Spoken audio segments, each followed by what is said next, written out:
आज हम पढ़ेंगे present indefinite tense. Present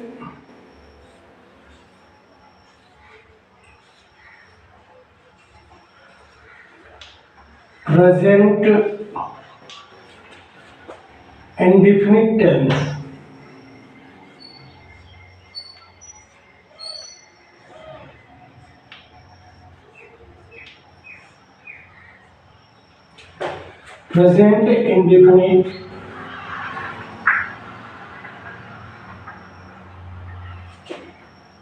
present indefinite tense.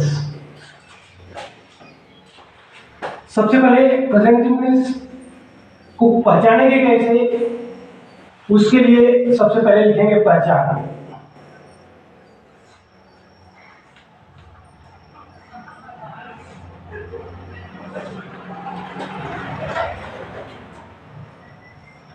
पहचान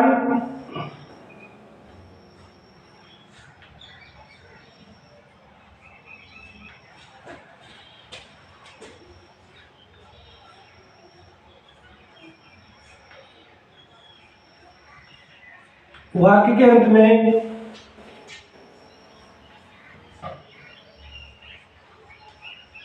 ताए,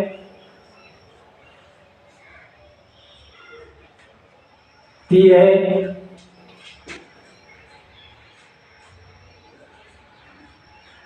तिहे,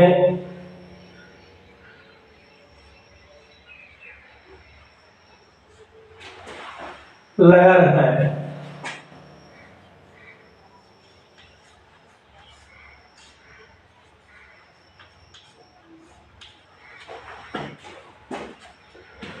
पहचान वाक्य के अंत में ता है, ती है, ते है लगा रहता है, तो इससे हम पहचानेंगे कि प्रेजेंट इंडेफिनिट टेंस है।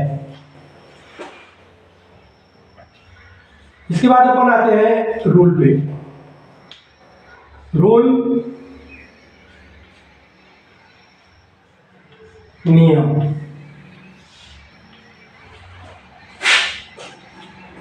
पॉइंट नंबर 1, जब हम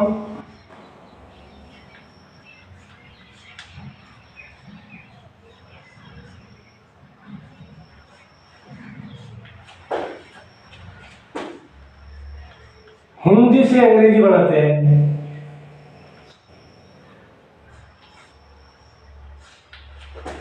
हिंदी से अंग्रेजी बनाते हैं,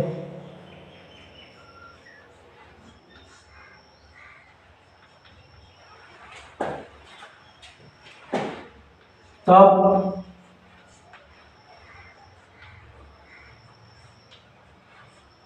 सबसे पहले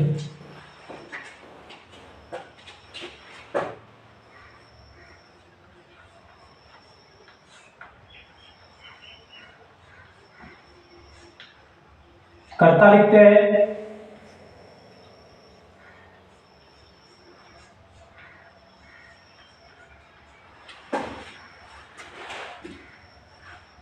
उसके बाद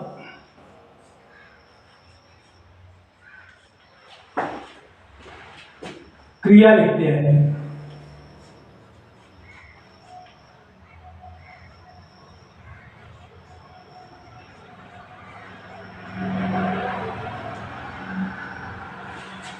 क्रिया लिखते हैं,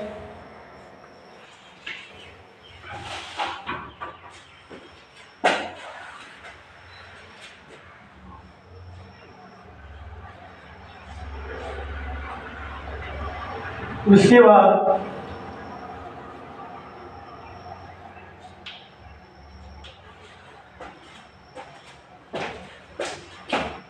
कर्म लिखते हैं।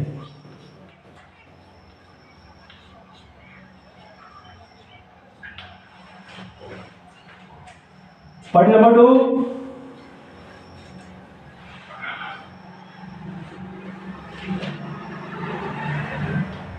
जब हम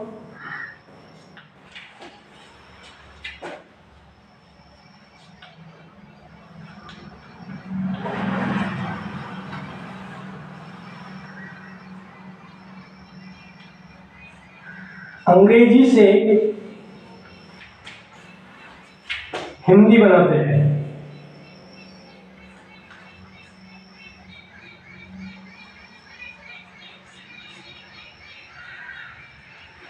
अंग्रेजी से हिंदी बनाते हैं तब सबसे पहले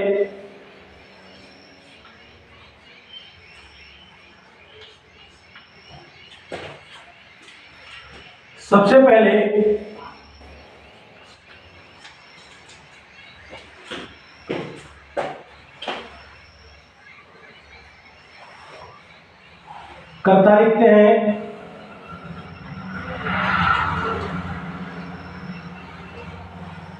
उसके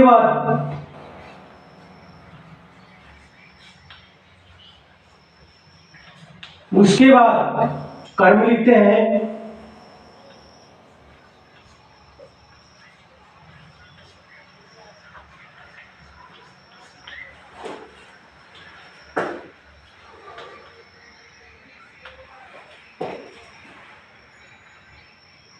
फिर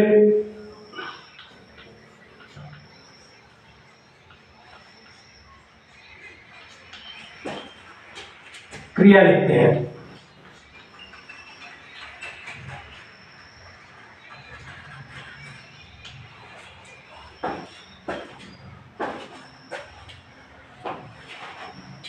इसको हम अंग्रेजी में इस प्रकार से बोल सकते हैं,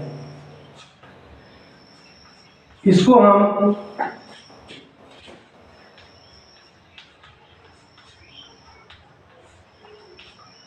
अंग्रेजी में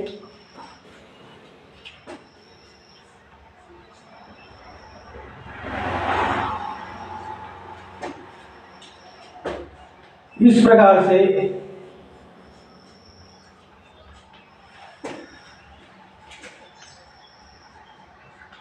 बोल सकते हैं।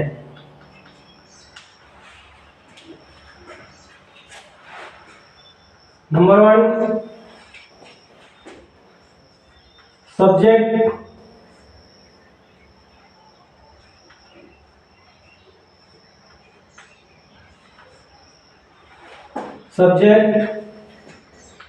Plus verb plus object.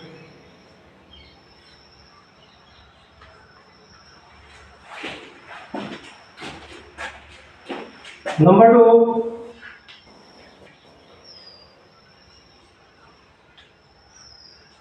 Subject,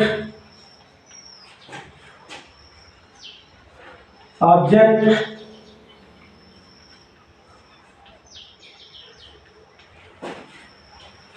plus verb.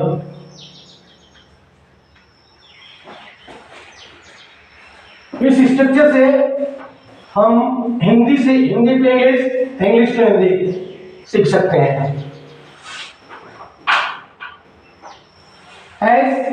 जैसे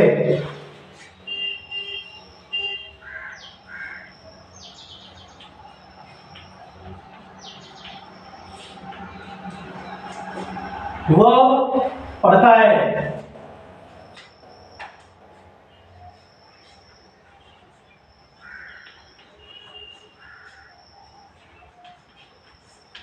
वह पढ़ता है। वाक्य के अंत में ता है, तिये, ते है। ता है, ता लगा हुआ है, इसे हम समझ जाएंगे कि प्रेजेंट इंडेफिनिट टेंस है। इसके बाद रूल पर आएंगे सीधे। जब हम हिंदी से अंग्रेजी बनाते हैं तो सबसे पहले कर्ता लिखते हैं, सबसे पहले कर्ता लिखते हैं, सबसे पहला वाला शब्द कर्ता होता है, सबसे लास्ट वाला शब्द क्रिया होता है, उसके बाद वाला बीच वाला शब्द कर्म होता है। तो सबसे पहले वाला शब्द कर्ता है और इसको लिखें, इसकी अंग्रेजी होती है ही। सबसे पहले लिखेंगे ही, ये कर्ता हुआ। इसके बाद क्रिया पढ़ता,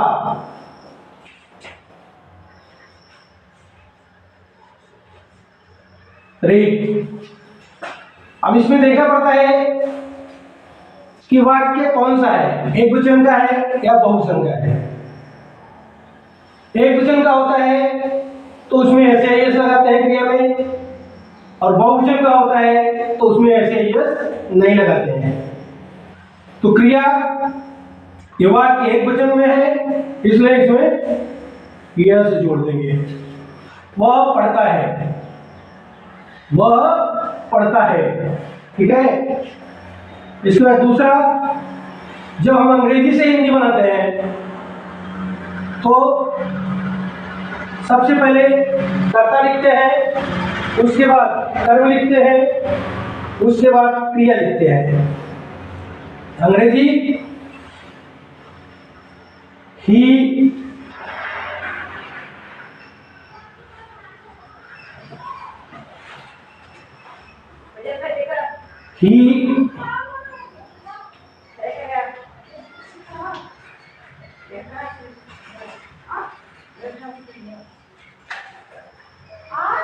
ही प्ले, वह खेलता है, वह खेलता है। तो सबसे पहले इंग्लिश से हिंदी जब सीखेंगे तो सबसे पहले कर्ता, तो सबसे कर्ता की अंग्रेजी क्या है? ही है। तो उसकी हिंदी क्या होगी? ही की हिंदी होती है वह, क्या लिख दिया वह। अब इसके बाद देखेंगे कि इसमें कर्म कौन सा है। कर्म इसमें है ही नहीं है, तो कर्म को छोड़ देंगे। कर्म है ही नहीं तो कर्म से कोई मतलब नहीं है। इसके बाद क्या बचता है? क्रिया बचता है। तो प्ले इसमें क्रिया है, तो प्ले मीन्स खेलना होता है। तो वहां है जैसे यस लगा हुआ है तो प्रेजेंट इंडेफिनिट टेंस है, वह खेलता है।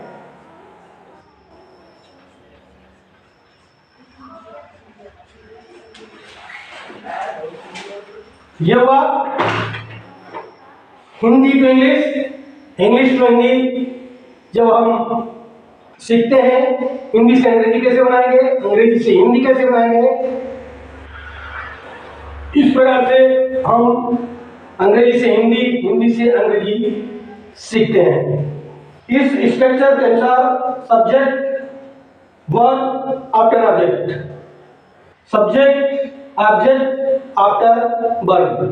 जब हम हिंदी से अंग्रेजी सीखते हैं तो फर्स्ट स्ट्रक्चर का प्रयोग करते हैं, सब्जेक्ट वर्ब आफ्टर ऑब्जेक्ट। जब हम अंग्रेजी से हिंदी सीखते हैं तो दूसरे स्ट्रक्चर का प्रयोग करते हैं, subject object after verb. At that's all. Any difficulty, any problem, just type question. किसी भी स्टूडेंट को कोई भी दिक्कत इस स्ट्रक्चर को समझने में है, English to Hindi, Hindi to English, तो प्रश्न कर सकता है। You can do question. Any difficulty, any problem, just a question. That's all.